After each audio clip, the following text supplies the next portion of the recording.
राना साहब, आप क्या कहेंगे कि ये जो अपोजिशन है, अपोजिशन जमातें, हम देखते थे कि जब इनकी ये अपोजिशन में थे तो थोड़ा सा पेट्रोल की कीमत बढ़ती थी तो ये कहते थे जी ये जो बाकी ऊपर का लिया जा रहा है ये सब जो है ये चोरी में जा रहा है।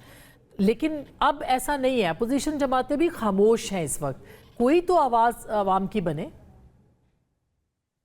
जी, थैंक यू वेरी मच। देखिए, ऑपोज़िशन खामोश नहीं है, ऑपोज़िशन बोलती है। एक तो ये है कि ऑपोज़िशन को उतनी कवरेज नहीं मिलती, उतना अब मीडिया के वो महँगाई मीडिया का अब इश्यू नहीं रहा बदकिस्मती से, क्योंकि जब इमरान खान का दौर था, तब तो मेरा ख़्याल है कि तमाम जय्यद सहाफ़ी सड़कों पे ही होते थे, लोगों से पूछे थे, ₹1 बढ़ गया है, क्या इससे पाकिस्तान तबाह तो नहीं हो गया? तो वो तो अब काम नहीं रहा। और वो शहबाज शरीफ की बड़ी फेमस ट्वीट थी जब ₹1.71 कीमत बढ़ी थी। मैंने अपनी कौमी असम्बली के फ्लोर के ऊपर भी तकरीर की थी। ₹1.71 तकरीर पेट्रोल की कीमत महंगी हुई थी, तो शहबाज शरीफ ने ट्वीट किया था कि ये लाक़ानूनियत, बदअमनी और महंगाई का सुनामी लेके आएगा।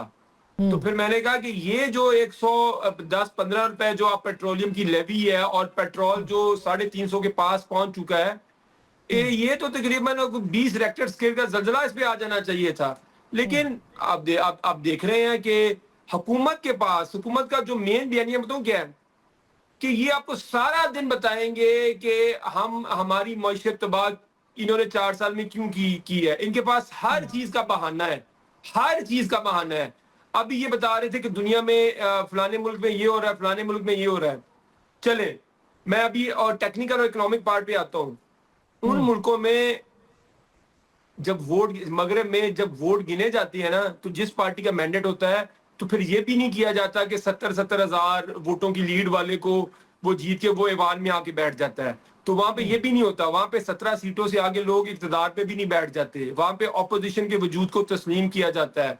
वहां पे जो फंडामेंटल राइट्स हैं उनको भी तस्लीम किया जाता है। लेकिन अब आप आ जाए इकोनॉमिक्स के ऊपर। देखिए, हिंदुस्तान जो अपनी पेट्रोलियम डेवलपमेंट लेवी से जो टोटल टैक्स इकट्ठा करता है वो 3 से 3.5% है। हम जो इकट्ठा करते हैं पेट्रोलियम डेवलपमेंट लेवी से, जो हुकूमत के फेडरल गवर्नमेंट के टोटल जो रिसोर्सेज है, टैक्स और नॉन टैक्स, अगर ये मिला लें तो ये तकरीबन 13% है। और अगर सिर्फ हम टैक्स वाले मिला लें तो वो सिर्फ आपके तो वो ये शरह 16-17% पे चली जाती है। सो मेरा ये पॉइंट ये है कि ये हुकूमत तो लोगों को कोई रिलीफ नहीं दे रही। और ये अभी कह रहे थे कि हुकूमत तो पैसा तो हम अपनी अलमारियों में नहीं रख लेते। ये तो वैसे पैसा अलमारियों से काफी दफा निकला भी है। और ये ना कहें कि पैसा अलमारियों में नहीं जाता, लेकिन मैं अभी इस बात पे मैं नहीं आता। दूसरी बात ये है कि ये देखिए, दुनिया में जब टैक्स होता है, टैक्स एक बेसिक मैकेनिज्म है, एक कॉमन सेंस है। टैक्स पहले आपको बताया जाता है साल के शुरू के अंदर कि आपका टैक्सेशन की शरह क्या होगी। जैसे मैं पता है जीएसटी 18% है। पेट्रोलियम डेवलपमेंट लेवी तकरीबन ये इसको ट्यूनिंग करते रहते हैं, कभी ये 40% पे चली जाती है, कभी 41 पे चली जाती है। जो आपका शॉर्टफॉल है वो आपने पूरा करने के लिए आपने पेट्रोलियम डेवलपमेंट लेवी को एक नई ये एक बड़ा अहम पॉइंट है ये राना साहब, यही बड़ा अहम पॉइंट है।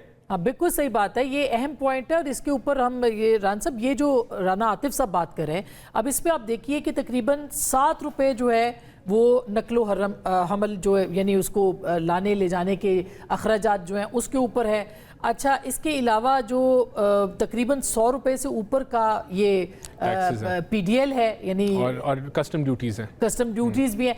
तो ये अगर ये बहुत ज़्यादा, जो अभी उन्होंने बात की है ना कि 18% अगर सेल्स टैक्स है तो 18% तो इतना नहीं बनता है जितना कि इस पे लगा हुआ है। मैं अभी आप जब राना आतिफ साहब से आप बात करी थी तो मैंने ये इंटरनेट से बांग्लादेश के टैक्सेस निकाले। हाँ। वो भी तकरीबन 80 से 95 रुपए के करीब है। चलिए 80-95 ही कर लें। नहीं, पाकिस्तान में भी 102-104 रुपए तक तो जो लेवी, मैं वही कह रहा हूँ कि लगभग आपका बराबर टैक्स रेट है। अभी हमारी कीमतें बढ़ी हैं, वरना 4-5 दिन पहले तो इतना ही तकरीबन जो है वो। तो देखें, बात ये है कि हमारा जो मुल्क है इसमें हम एडमिट करते हैं कि आपकी डायरेक्ट टैक्सेशन उस तरीके से नहीं है, आपकी डॉक्यूमेंटेशन नहीं है। हमारा इनके पीटीआई के दौर में तो 8% थी टैक्स टू जीडीपी, अभी तो 10% को क्रॉस कर गई है तकरीबन। तो हम ये जो है हमें इनडायरेक्ट टैक्सेशन के ऊपर इन्हिसार करना पड़ता है। लेकिन इसको भी अगर आप रीजनली देखेंगे तो हम कोई ज़्यादा टैक्स नहीं ले रहे जो आपके रीजन में लिए जा रहे हैं। और दुनिया भर में हमारे जैसे ममालिक आपके पेट्रोलियम को टैक्स करते हैं। इस वक्त ये क्राइसिस है, ये हर वक्त नहीं रहेगा, ये दुनिया भर में क्राइसिस है। मगर जब आप अपोजिशन में होते हैं तो आपको यही बातें आप करते हैं, इसी तरह की जो लॉजिक्स थी वो उस वक्त पीटीआई देती थी तो आप उनका मजाक उड़ाते थे। अब जाहिर है कि अब वही पॉइंट्स आपके पास है कि दुनिया भर में कीमतें बढ़ रही हैं, तो जब कम होती हैं तो रोजाना की बुनियाद पे क्यों नहीं होता? अभी चेयरमैन जो है वो अभी तक आपने अब देखे ना, उसकी अपॉइंटमेंट के बगैर आप ये सारे काम कर रहे हैं, तो ये कौन से कानून और कायदे? देखिए वो तो एक्टिंग चेयरमैन है ना, वो तो हैं और अब लगने चाहिए। वो तो देखें उसका तो वो पेट्रोलियम मिनिस्ट्री जवाब देगी कि अंडर प्रोसेस है और वो जल्द अपॉइंटमेंट हो जाएगी। बहरहाल देखें अभी हम इंपोर्ट करते हैं तेल। अगर हम इंपोर्ट ना कर रहे होते, ये पाकिस्तान में बन रहा होता, तो हम ये ज़रूर चीज़ों को देख लेते। लेकिन एक चीज़ जो आपकी इंटरनेशनल प्राइसिंग के ऊपर डिपेंड करती है, बजट हमने जो है वो आपको के सामने एक बड़ी मुश्किल से बैलेंस हुआ है कि हमने आवाम को टैक्सेस में रिलीफ दी और कुछ दुरुस्तगी लेके आए।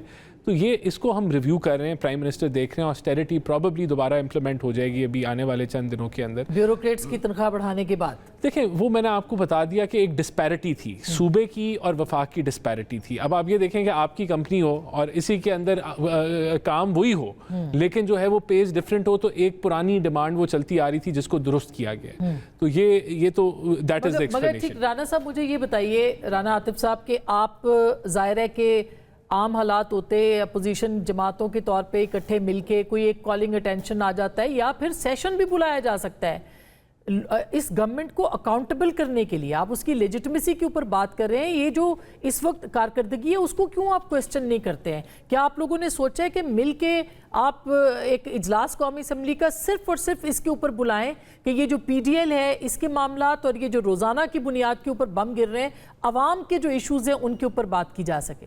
कोई ऐसा इरादा है?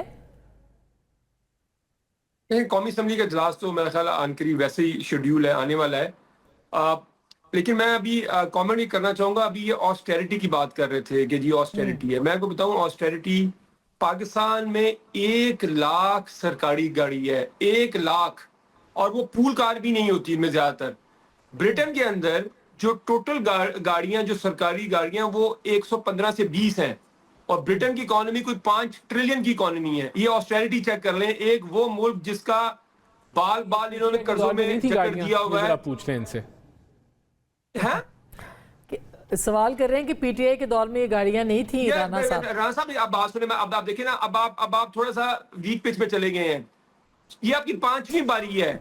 हम तो जो चीजें कर रहे हैं मैं अभी आपको गिनवाता हूँ, आपको फिर आप आ जाए। में तो आपकी 3री बारी है, वहां कितनी गाड़ियां यही बता दें। नहीं, मैं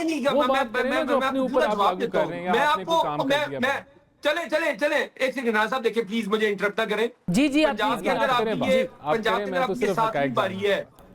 पंजाब के अंदर आपकी ये 7वीं बारी है और पंजाब पाकिस्तान के रिसोर्सेज का 60% है, ठीक है?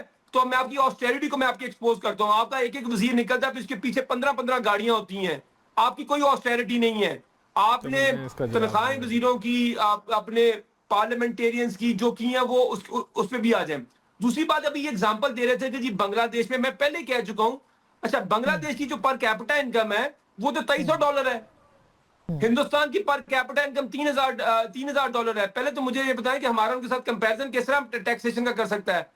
हम तो अब पाकिस्तान को ये भी नहीं कह सकते, हम तो अब पाकिस्तान का इथोपिया के साथ भी मुकाबला नहीं कर सकते। अब तो इथोपिया के अंदर भी कुछ $4.5-5 बिलियन की फॉरेन डायरेक्ट इन्वेस्टमेंट एनुअल है, और हमारे यहाँ जून के अंदर जो फॉरेन डायरेक्ट इन्वेस्टमेंट आई है वो $13 मिलियन है सिर्फ। तो इकोनॉमी का तो इन्होंने एक्सपोर्ट्स आपने गिरा दी। अभी ये कह रहे थे कि देखें जी हम तो वो पैसा